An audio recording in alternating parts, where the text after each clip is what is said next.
Guys 21st century artificial intelligence का दौर है। इसमें माइक्रोसॉफ्ट, गूगल और ओपन एआई अपने डिफरेंट एआई मॉडल्स लॉन्च कर रहे हैं, जिससे माइक्रोसॉफ्ट, बिंग, गूगल, जेमिनी और ओपन एआई, चैट जीपीटी ये कंपनीज अपने इन एआई मॉडल्स की वजह से इस स्पेस को कवर कर रही हैं। वहीं एक ऐसी कंपनी है जो बैक एंड पे इन कंपनीज के लिए चिप्स बनाती है और वो कंपनी इस दुनिया की नंबर 1 कंपनी बन चुकी है और $3 ट्रिलियन की वैल्यूएशन क्रॉस कर ली है। इस कंपनी का नाम है एनवीडिया।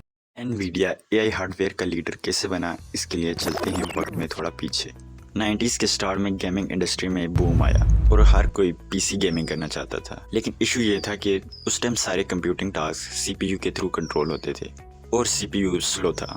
गेमिंग इंडस्ट्री में इंक्रीज डिमांड की वजह से एक नया ग्राफिक हार्डवेयर वक्त ही एक नीड बन गया था और इसी नीड को जेनसन हुआंग ने एज अपॉर्चुनिटी देखा और अपने कोलीग्स क्रिस मालाचोस्की और कर्टिस प्राइम के साथ मिलकर 5 अप्रैल 1993 को एनवीडिया फाउंड की। अगर आप नोट करें तो तीनों का बैकग्राउंड माइक्रो प्रोसेसर और कंप्यूटर ग्राफिक्स से रिलेटेड था, इसलिए उन्होंने एक ऐसी कंपनी बनाने का इरादा किया जो गेमिंग मार्केट में ग्राफिक्स की इंक्रीज डिमांड को पूरा करने के लिए पावरफुल और अफोर्डेबल ग्राफिक सिस्टम तैयार करे। एनवीडिया का पहला प्रोडक्ट NV1 था जो 2D और 3D ग्राफिक्स को ऑडियो के साथ मैच करता था।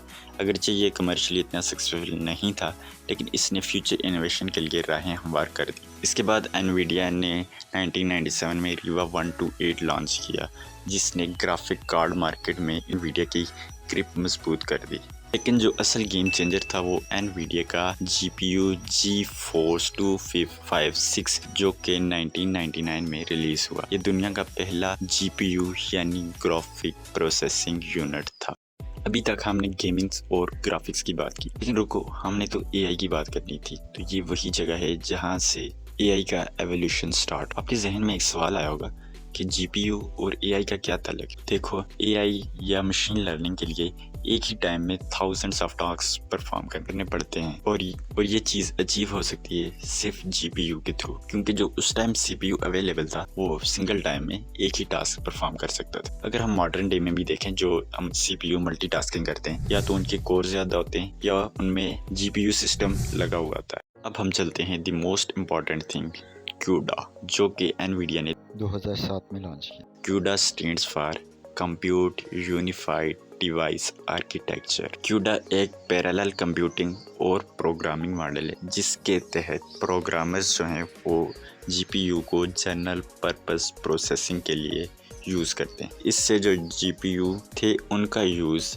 डीप लर्निंग, साइंटिफिक कंप्यूटिंग और AI में होने लगा। इसके बाद एनवीडिया ने टेस्ला GPUs लॉन्च किए, जिनमें से फेमस टेस्ला C870 जो कि हाई परफॉर्मेंस कंप्यूटिंग और AI के लिए डिज़ाइन किया, और टेस्ला K80 जो कि डेटा सेंटर्स और साइंटिफिक कंप्यूटिंग के लिए लॉन्च किया। 2017 में एनवीडिया ने टेस्ला V100 लॉन्च किया। इसमें पहली बार टेंसर कोर्स यूज किया। टेंसर कोर को समराइज करें तो टेंसर कोर्स जो हैं वो AI, डीप लर्निंग और कम्प्लेक्स कंप्यूटेशनल टास्क में GPUs की परफॉर्मेंस और एफिशिएंसी को इनहेंस करते हैं। That's simple. 2020 में एनवीडिया ने A100 GPU लॉन्च किया। इनमें 3rd जनरेशन टेंसर कोर और मल्टी इंस्टेंट टेक्नोलॉजी इंट्रोड्यूस की, जिसमें एक सिंगल GPU को आप इंडिपेंडेंट इंस्टेंसेस में पार्टीशन कर सकते हैं, और ये डेटा सेंटर, AI रिसर्च और क्लाउड सर्विसेज में बहुत ज्यादा यूज होते हैं। एनवीडिया रोबोट चिप्स के लिए भी फेमस है। मोस्टली रोबोट, ड्रोन्स और दूसरी मशीनों में एनवीडिया के जेटसन डिवाइसेस यूज होते हैं। ये एम्बेडेड कंप्यूटिंग बोर्ड्स होते हैं जो